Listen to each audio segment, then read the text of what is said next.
Na corrida da transformação digital, focamos no código, mas esquecemos da mente.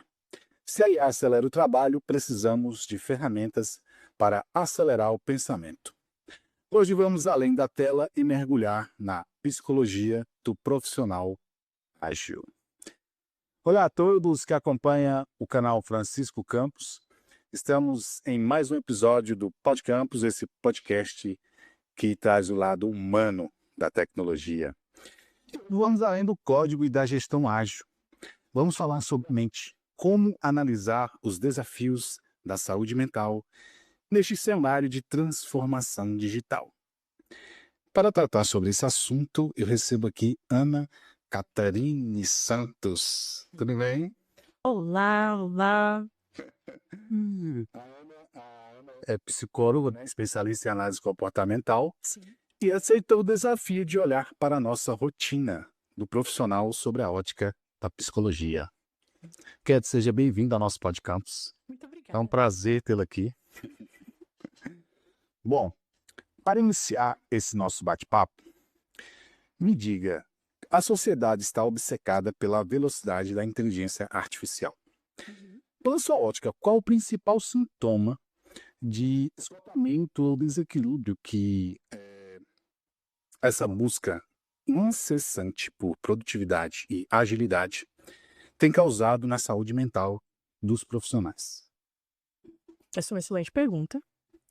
E assim, quando eu estava dando uma olhadinha nas perguntas e tudo, eu estava refletindo, eu olhei assim, eu falei, eu acho que a resposta que veio na minha cabeça, assim, que eu tenho observado nos meus anos de prática, não vai meio que surpreender ninguém, mas eu acho que vai meio que reforçar algumas percepções que as pessoas já têm tido, que é justamente a ansiedade. Né? E aí a gente vai para a ansiedade, para o conjunto de fatores que a ansiedade meio que simboliza, vamos colocar assim, de sintomas mentais a sintomas físicos, né, de processos psicológicos. A gente pode ir um pouquinho para a ansiedade que é natural, porque a ansiedade é natural, né, faz parte do nosso sistema de fuga e luta, né, do sistema nervoso, mas também para as ansiedades exacerbadas. E a gente pode ver, por exemplo, para esses sintomas físicos de como taquicardia, sudorese, né, que é o suor nas mãos. Nós podemos ir para questões mais psicológicas que podem ter a ver com a percepção que a pessoa tem sobre si, a percepção que ela tem sobre as outras pessoas, né? Uma sociedade acelerada, uma sociedade em que o seu principal objetivo é ser veloz, porque isso vai aumentar a produtividade, consequentemente o consumo, e aí a gente pode, né, entrar também nas vias de fato do capitalismo, por exemplo, faz com que as pessoas cada vez mais precisem se provar. E eu sei que eu já estou me adiantando um pouquinho, porque tem uma pergunta sobre isso. Sim, fica à vontade. Então, Em frente. spoiler, mas eu confesso que anotei mais, mas agora foi o que eu lembrei. Foi assim, a primeira coisa que veio na minha cabeça, é a ansiedade em todas as suas dimensões. Ótimo. É uma reflexão bem interessante. Cleide, o mundo ágil exige que sejamos multitarefas e hiperconectados. De uma perspectiva psicológica, o que essa constante alternância de foco faz com que a nossa capacidade de concentração e qual a qualidade do nosso trabalho? Uhum. Quando eu penso sobre essa pergunta, eu penso naqueles momentos da vida, na nossa experiência, que a vida meio que se torna um checklist, sabe? Você tem ali, você faz uma listinha de afazeres que você tem do seu dia, da sua semana, e acaba que toda a sua concentração, todo o seu foco acaba vindo daquele checklist. E você começa a parar de prestar atenção nas outras coisas que vão acontecendo ao seu redor. Só que aí essa alternância de foco que você traz, eu fico pensando os pensamentos estão tão acelerados, justamente por causa do que a gente falou na pergunta anterior, né? Dessa experiência que nós temos hoje de viver uma vida acelerada, de viver uma vida pautada na produtividade, você começa a fazer uma coisa, começa a fazer outra, e fica saltando de a fazer em a fazer. Então, não só a sua vida se torna um checklist, e ainda você não consegue completar essas tarefas. E não completar essas tarefas traz uma sensação de quê? De insuficiência. Traz uma sensação de que como se você não pudesse fazer algo, como se você não pudesse concluir algo. Eu essa foi uma questão que tá vindo agora na minha cabeça, que eu acho que é legal comentar. A gente acaba indo também para outro fenômeno que é muito presente hoje em dia, que é a falta de tolerância à frustração e aos desconfortos. Então aquele acúmulo de tarefas, veja, eu já passei por isso, provavelmente você também já passou. Sim. Aquele acúmulo de tarefas, ele faz com que nós sintamos isso tudo e, ao mesmo tempo, faz com que nós não consigamos desenvolver estratégias para poder concluir aquelas tarefas. Então a gente fica empacado ali, né, que pode trazer paralisação. E assim, tudo está interconectado, tudo se retroalimenta, mas eu acredito que seja isso, assim, pelas minhas experiências na clínica, né, trabalhando com pessoas. Claro.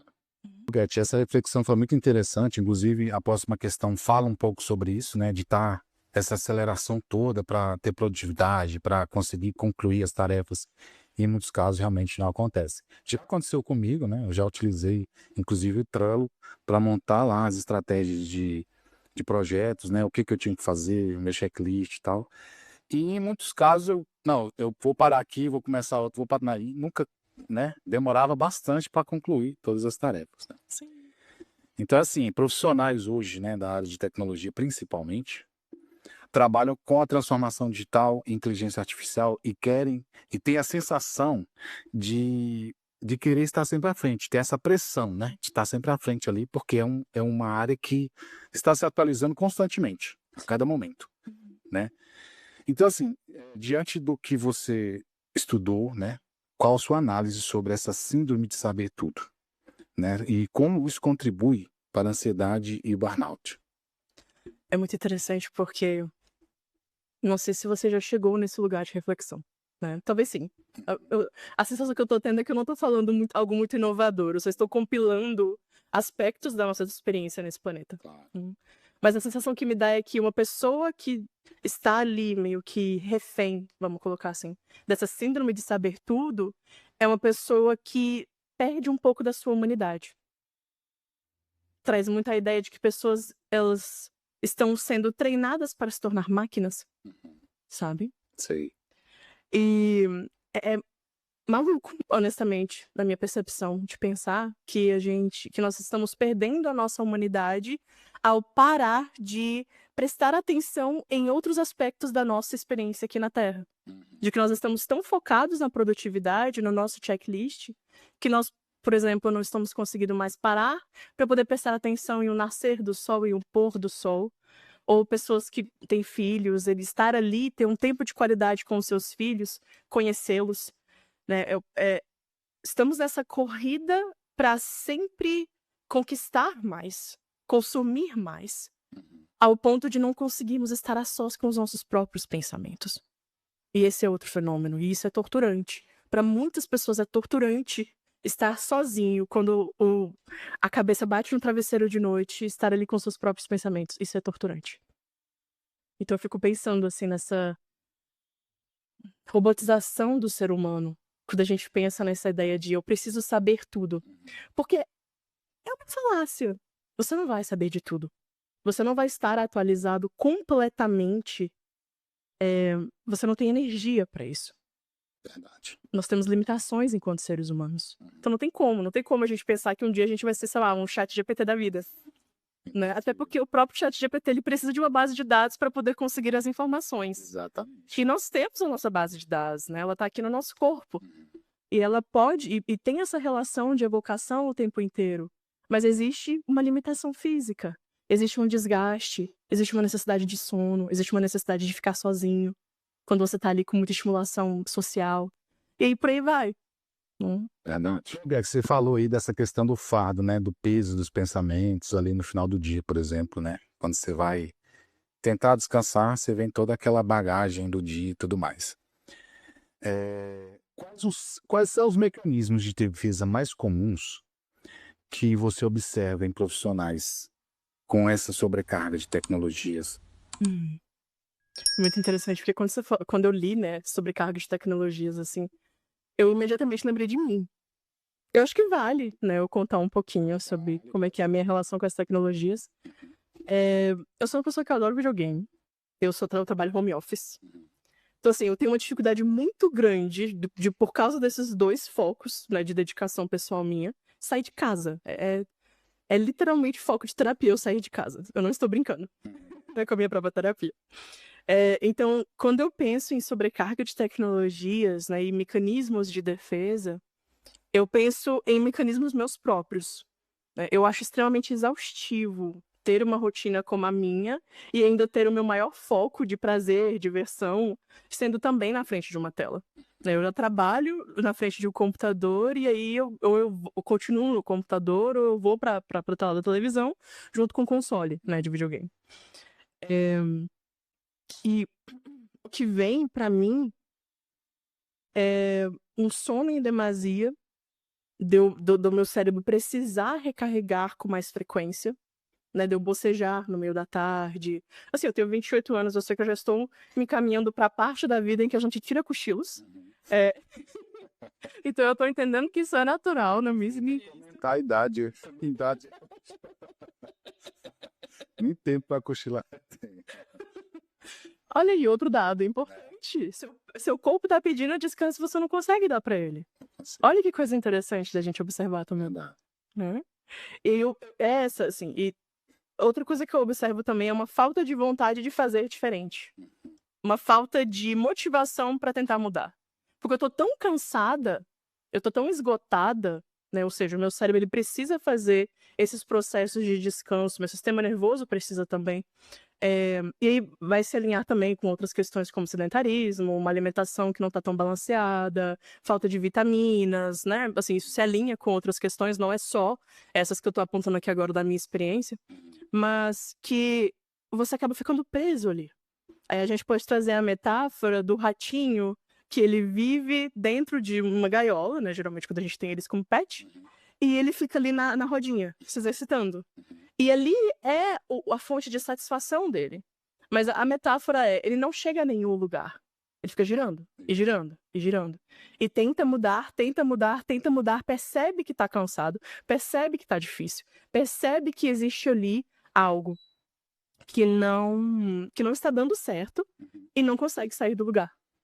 Então acho que, assim, esses foram os mecanismos de defesa, assim, porque é interessante, a gente fala de mecanismo de defesa, e eu tô apontando algo que parece um problema, mas nós fazemos isso para poder obter aquele recarregamento energético, para poder obter aquele descanso, um sono em demasia, os cochilozinhos à tarde quando não é esperado que existam, uma falta de exercício físico, né, acaba tudo que a gente vai para algumas dinâmicas de fugir um pouco da realidade, aí eu tô falando de mim mais uma vez, né, fugir um pouco da realidade, para que consiga lidar com o que a realidade produz, né, e aí fica no círculo, no círculo, no círculo.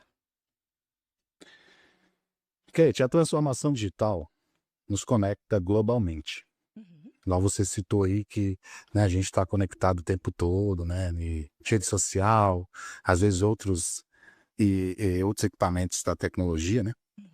Mas também muitas vezes nos isola, Sim. né? Qual o impacto da comunicação predominante digital, né, e-mail, chats, mensagens e tudo mais, na qualidade das nossas relações e na nossa necessidade psicológica de conexão real? Uhum. Essa é uma pergunta que eu honestamente gosto muito, porque ela fala diretamente com o que eu trabalho, né. Eu trabalho meu foco de trabalho primordial são relacionamentos, em específico relacionamentos de intimidade, né, que vai de diversos âmbitos, amizades, relacionamentos amorosos, né, colegas em local de trabalho. E o que que transforma a intimidade das pessoas, né, como é que a gente consegue chegar à conexão social. E o que é interessante é que eu vou de historinha de novo sobre mim, Pode ficar à vontade. eh, que me lembra muito de experiências pessoais minhas, porque é igual eu contei, né, eh, sou uma pessoa que trabalha de home office, meus focos de prazer, de diversão ali estão mais ou menos voltados para tecnologias também. E, você mencionou justamente a capacidade de globalização que a internet nos dá, né, a gente tem uma capacidade de ter acesso à diversidade, de ter acesso a pessoas de diversas culturas. Se você falar a língua, por exemplo, né, com nós não falam português no nosso caso, eh existe um foco de aprendizagem muito grande ali. Então existe uma riqueza nessa conexão. E o legal é que estabelecer relacionamentos pela internet pode criar intimidade.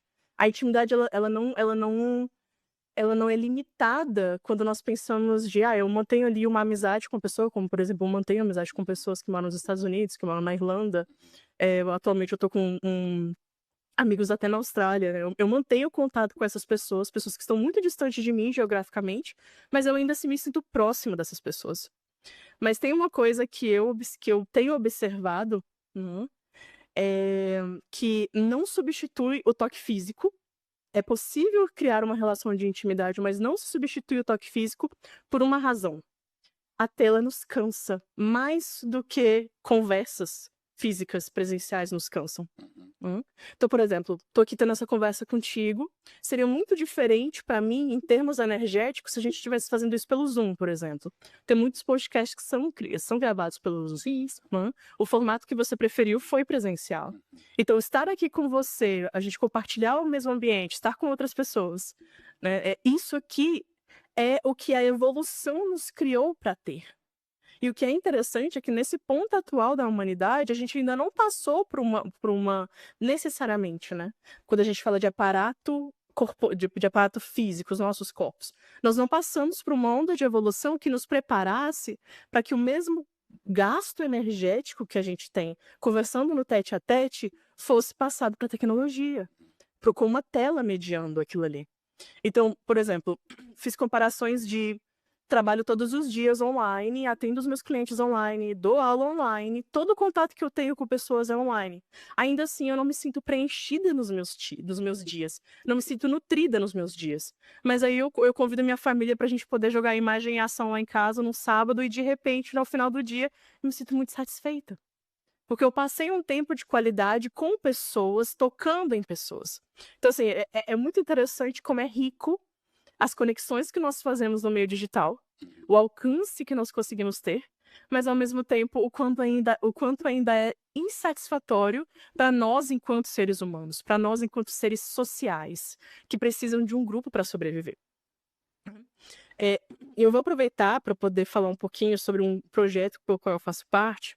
Não é merchan, até porque esse projeto ele é sem fins lucrativos, mas é um projeto que mora muito no meu coração. Ele é um projeto global, o nome dele é Projeto Global Consciência, Coragem e Amor. Depois eu posso passar os dados para você para divulgar para a galera, né? E o nosso objetivo é justamente levar conexão social para todas as pessoas do mundo.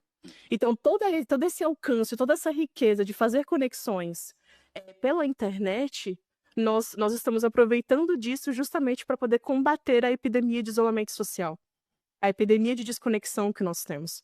Que eu acho que desde a pandemia, não sei se isso inclusive vai acabar cortando do vídeo, porque eu acho que esse é um nome... Não, acho que não, esse não é o nome proibido. Não proibido. Okay. Mas desde a pandemia, eu acho que isso chegou à atenção do mundo. O quanto nós precisamos de ter conexões reais com pessoas, ter conversas de coração aberto e sermos acolhidos por essas conversas.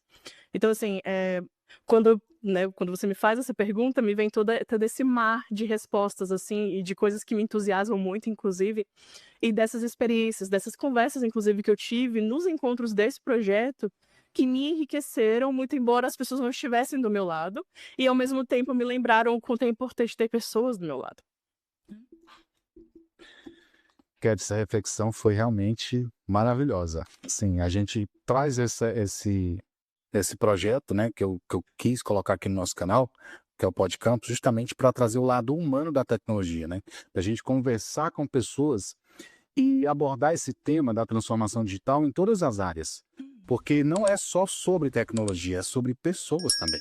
Sim. A transformação digital traz essa gestão de mudança, a mudança do pensamento, né? A mudança até mesmo das atitudes, dentro de qualquer corporação, em qualquer área da saúde, educação, entendeu? Então é importante, apesar da gente estar sendo transmitido virtualmente, mas é legal a gente trazer essa conversa aqui no pessoal, para ter essa interação, para ter essa troca de energia tão favorável, né? Sim. E eu acho legal as nossas áreas estarem dialogando, porque sempre haverão pessoas, né? A gente trabalha para a sobrevivência da nossa espécie, mas ao mesmo tempo não tem como negar a tecnologia. Eu estava lendo mais ou menos a cartilha do CFP, que ela estava falando. CFP é o Conselho Federal de Psicologia, que estava falando sobre a evolução das IAs, das inteligências artificiais. E estava bem claro, assim, que não é taxar a IA como boa, taxar a IA como ruim. É entender a complexidade da IA, entender quais os impactos que ela oferece, buscar como trabalhar com ela de maneira ética, porque ela não vai embora. E isso é interessante, né? Nós estamos caminhando por um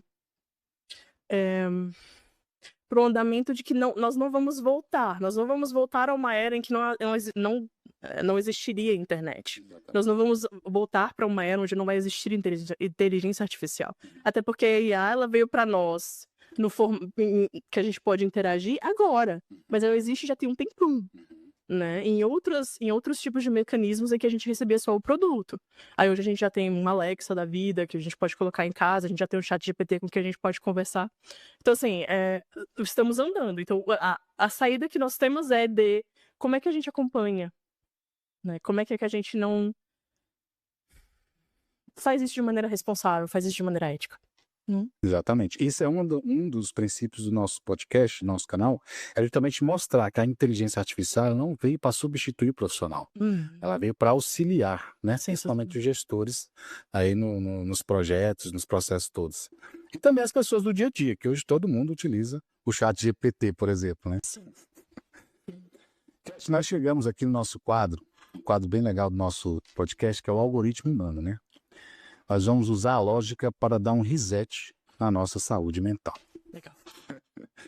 Bom, assim, qual o maior bug, né, o erro de lógica de pensamento que você vê nos profissionais que trabalham com alta demanda de tecnologia? Quando eu penso num bug, eu penso em ver somente uma saída, um caminho, e não conseguir ampliar, não conseguir ver o que acontece ao redor. Então, acho que é um conformismo com a realidade, assim, não, eu preciso provocar mudanças dentro do que está aqui. Eu não vou olhar para o lado, eu não quero olhar para o lado, ou tem alguma coisa que me impede de olhar para o lado. Eu tenho que lidar com isso daqui. Então, e fazer a mesma coisa repetidas vezes da mesma forma, como já dizia Einstein, é sinônimo de loucura. Então, eu penso nessa questão. Muito bem. E se você puder escrever uma função de correção, né, como um hábito, assim, um tipo técnica de respiração, alguma coisa do tipo, para este bug, qual seria? Mindfulness.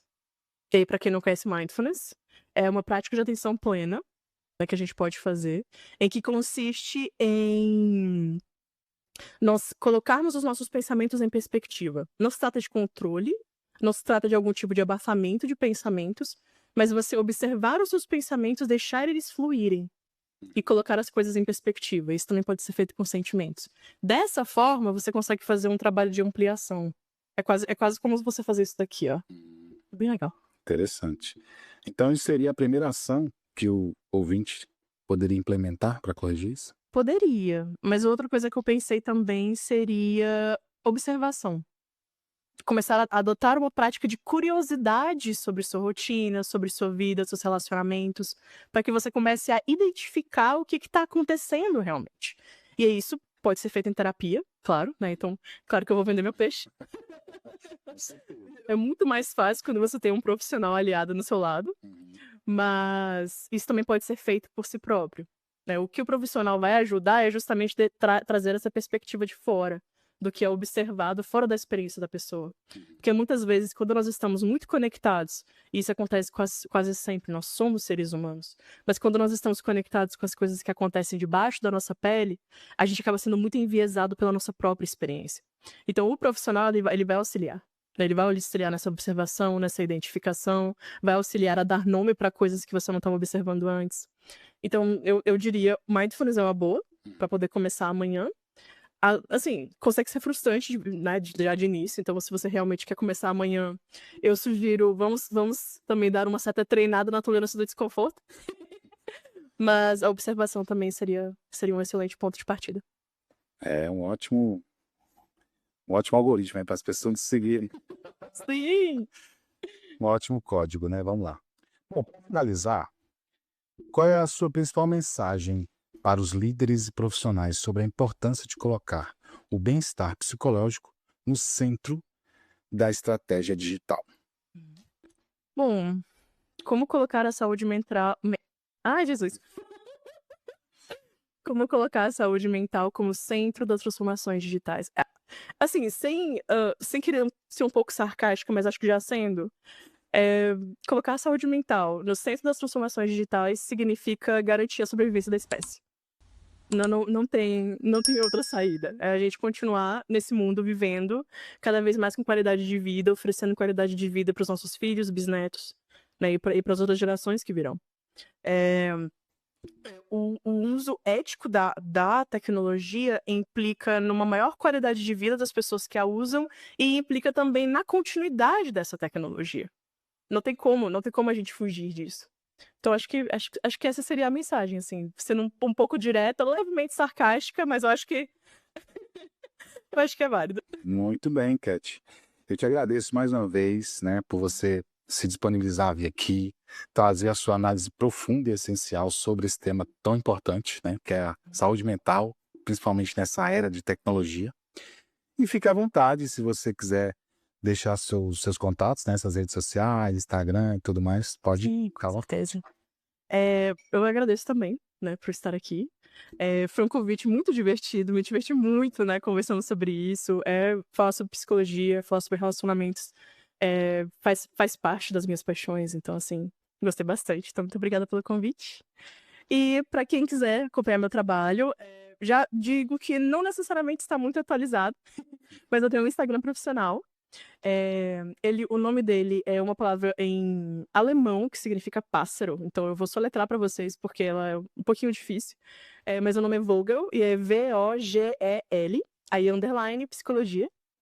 Vem lá, vem conversar comigo, né? Vem saber um pouco mais sobre essas coisas que nós estamos conversando aqui. E é isso. Cat, muito obrigado, viu? Muito obrigada a vocês. Essa conversa. Bom, e para você que ficou até aqui comigo, que curtiu esse papo tão gostoso, tão maravilhoso, tão importante, né, principalmente para os profissionais dessa área de tecnologia, que precisam cuidar da saúde mental, deixa aqui seu comentário, se você gostou, deixa um comentário que a gente vai repassar para a Cat, qualquer dúvida, tá bom? Se inscreva no canal, não se esqueça de se inscrever, curta esse vídeo e compartilhe. Na próxima semana vamos trazer outro convidado aqui especial falando sobre um assunto muito bom dentro da gestão, tá? Da gestão utilizando IA e tecnologia. Então, muito obrigado, se inscreva no canal, curta o vídeo e até o próximo.